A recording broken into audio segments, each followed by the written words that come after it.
আনন্দ উচ্ছ্বাসে উদযাপন হলো ঋতুরাজ বসন্তের প্রথম দিন পহেলা বৈশাখ ফাল্গুন।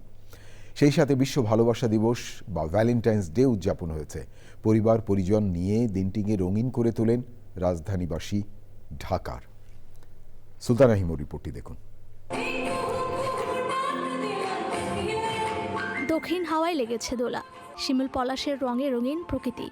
ঋতুরাজের আগমনে চারপাশের সেই বর্ণের ছটায় আনন্দের ঢেউ নগরবাসীর মনে।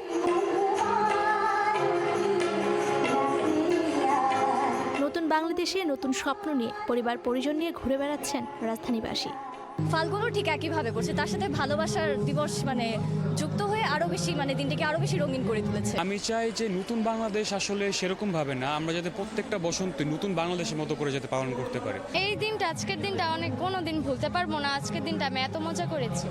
জনবান্ধব সরকার এবং সংস্কৃতি বান্ধব সরকার, আমরা আশা করি এই সংস্কৃতি বান্ধব সরকার এসে প্রথম কাজ হবে আমাদের যে অনুষ্ঠানগুলো আয়োজন করতাম আমরা, সেই আয়োজনে কোনো বিধিনিষেধ, কোনো বাধা থাকবে না। আমরা সুস্থ সংস্কৃতির চর্চা করব। ভালোবাসি যারে তার হতে কি। পয়লা ফাল্গুনের পাশাপাশি ভ্যালেন্টাইন্স ডে এর আনন্দ, তাই ফুলের দোকানগুলোতে প্রিয়জনের জন্য ফুল কেনার ধুম।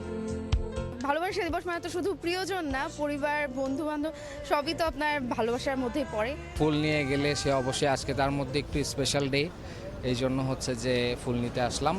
সবাইকে দেখে খুব ভালো লাগতেছে, আশেপাশে সবাই হচ্ছে যে খুব আনন্দের সাথে ফুল কিনতেছে। রঙিন উৎসবের মতোই বাংলাদেশও নতুন গতিতে রঙিন হয়ে উঠবে, এই প্রত্যাশা নগরবাসীর। Sultana Himu, channel I, Dhaka.